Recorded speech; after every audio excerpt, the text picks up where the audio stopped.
State इलाके में बीती रात सीआरपीएफ के एक सब इंस्पेक्टर और एक इंस्पेक्टर की संदिग्ध हालत में मौत हो गई। बताया गया कि सब इंस्पेक्टर ने पहले अपने साथी इंस्पेक्टर की गोली मारकर हत्या कर दी और फिर बाद में खुद को भी गोली मार ली। पूरी घटना सरकारी कोठी नंबर 61 की है। आसपास के लोगों ने गोलियां चलने की आवाज भी सुनी। बताया गया कि दोनों के बीच काफी दिनों से रंजिश चल रही थी।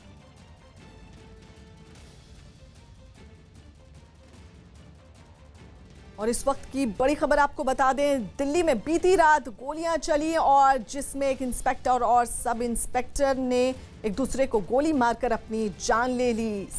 संदिग्ध हालत में यह मौत हुई। बताया गया कि सब इंस्पेक्टर ने पहले अपने इंस्पेक्टर साथी की गोली मारकर हत्या कर दी और फिर बाद में खुद को भी गोली मार ली। और ये पूरी घटना सरकारी कोठी नंबर 61 की है। आपको बता दें कि जब ये वारदात को अंजाम दिया गया, आसपास के लोगों ने गोलियां चलने की आवाज भी सुनी। हमारे सहयोगी दीपक इस वक्त फोनलाइन पर मौजूद हैं। दीपक, आखिर इस हत्या के पीछे क्या वजह रही, क्या रंजिश चल रही थी दोनों के बीच में? पुलिस का कहना है कि अभी ये सब जो है जांच का विषय है और खुद दिल्ली पुलिस के अधिकारी से हमारी सुबह पहले बात हुई तो उनका ये कहना है कि अभी इस पूरे मामले में इन्वेस्टिगेशन कर रहे हैं कि वजह क्या रही, क्योंकि दोनों के बीच इस तरह की कोई विवाद क्या पहले से चला आ रहा था। क्योंकि ये बताया जा रहा है कि जो सीआरपीएफ की यूनिट है वो पूरे सरकारी बंगलों के आसपास रहती है और इस यूनिट में पहले सब इंस्पेक्टर जो कर्नल सिंह थे, उन्होंने इंस्पेक्टर के रूम में जाकर उनको गोली मार दी और उसके बाद बाहर आकर अपने को खुद को गोली मार ली। और वजह अभी तक साफ नहीं हो पाई है कि सुसाइड भी क्यों किया और हत्या क्यों की, क्योंकि पुलिस का कहना है कि इसमें पूरा बैकग्राउंडर उनका खंगाला जा रहा है कि कब से यहाँ पर पोस्टेड थे और किस तरह से उनके बीच में वाद विवाद हुआ और क्या कोई ऐसी पुरानी रंजिश उन लोगों के बीच में थी। ये सारी चीजें जो है जांच का विषय है जिसका खुलासा नहीं हो पाया है। जी। यूपी के गोंडा में कारोबारी के बच्चे को बरामद कर लिया गया है। एसटीएफ और पुलिस के अपहरण करने वालों से मुठभेड़ हुई, जिसके बाद बच्चे को बरामद कर लिया गया। इस मामले में कुल 4 आरोपियों को गिरफ्तार किया गया है। आपको बता दें, कल बच्चे को अगवा किया गया था, जिसके बाद बच्चे को पुलिस ने बरामद कर लिया और इस पूरे मामले में 4 लोगों को गिरफ्तार किया गया है। इस वक्त की बड़ी खबर आपको बता दें, 8 साल का बच्चा ये अगवा किया गया था, लेकिन इस पूरे मामले में अच्छी बात यह रही कि पुलिस ने इस बच्चे को बरामद कर लिया है और 4 आरोपियों को गिरफ्तार कर लिया है। आपको बता दें कि कल इस बच्चे को अगवा किया गया था और 4 करोड़ रुपए की फिरौती भी मांगी गई थी, लेकिन पुलिस ने समझदारी और बहादुरी दिखाई और इस बच्चे को सही सलामत इसके परिवार को लौटा दिया। आपको बता दें कि इसमें 4 आरोपियों को गिरफ्तार कर लिया है। उत्तर प्रदेश के गोंडा में कारोबारी का ये बच्चा है जिसको कल बरामद कर लिया गया था। एसटीएफ और पुलिस की अपहरण करने वालों से मुठभेड़ भी हुई और जिसके बाद इस बच्चे को सही सलामत बचा लिया गया। राजीव हमारे सहयोगी इस वक्त फोनलाइन पर मौजूद हैं। राजीव, एक बड़ी कामयाबी है, बच्चे को सही सलामत बचा लिया गया है।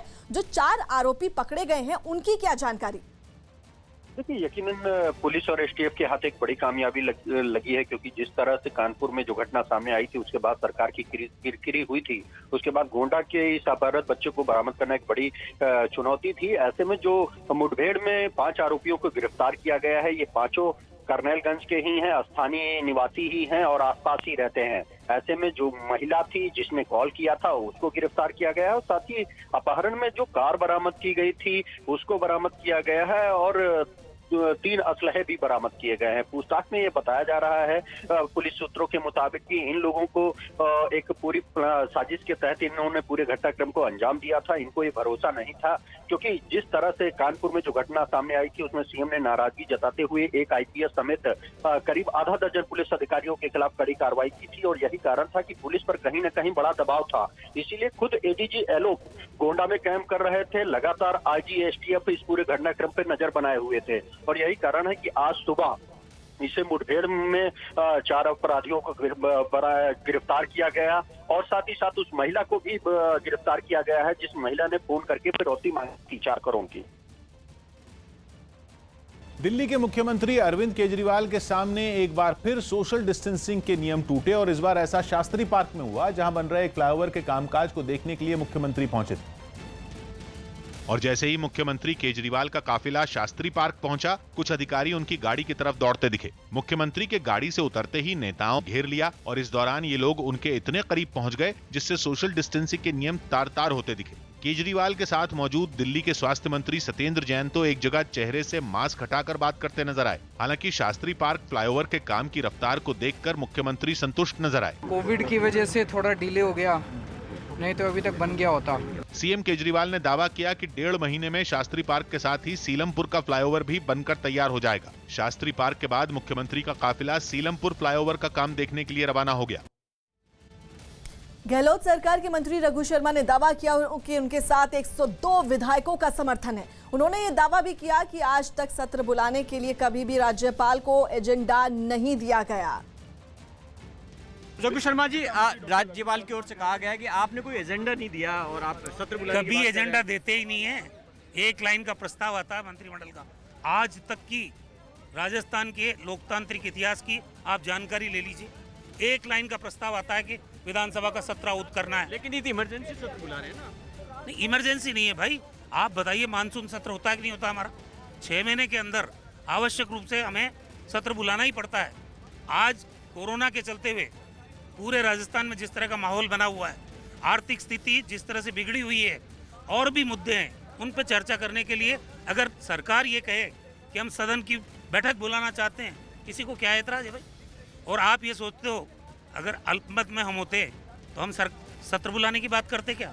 आज परेड करा दी राज्यपाल महोदय के सामने सारे विधायकों की। हम बहुमत में हैं। कितने विधायक थे? 102 विधायक। 102 की परेड कराई आपने। हाँ, हम बहुमत में हैं और हमारा बहुमत रहेगा।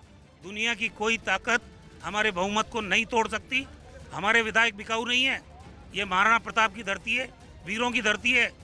अपनी ये इमेज लेके अपने विधानसभा क्षेत्र में कोई नहीं जाएगा कि 35 करोड़ में बिका हुआ है, ये 30 करोड़ में बिका हुआ है। भारतीय जनता पार्टी ने जिस तरह से संवैधानिक संस्थाओं का दुरुपयोग किया, भय का वातावरण पैदा करने के लिए, ईडी को, सीबीआई को, इनकम टैक्स को छापामारी जिस तरह कर रही है, ये सब चीज़ें लोकतांत्रिक तरीके से चुनी हुई सरकार को अस्थिर करने के हथियार के रूप में आज काम में ली जा रही है।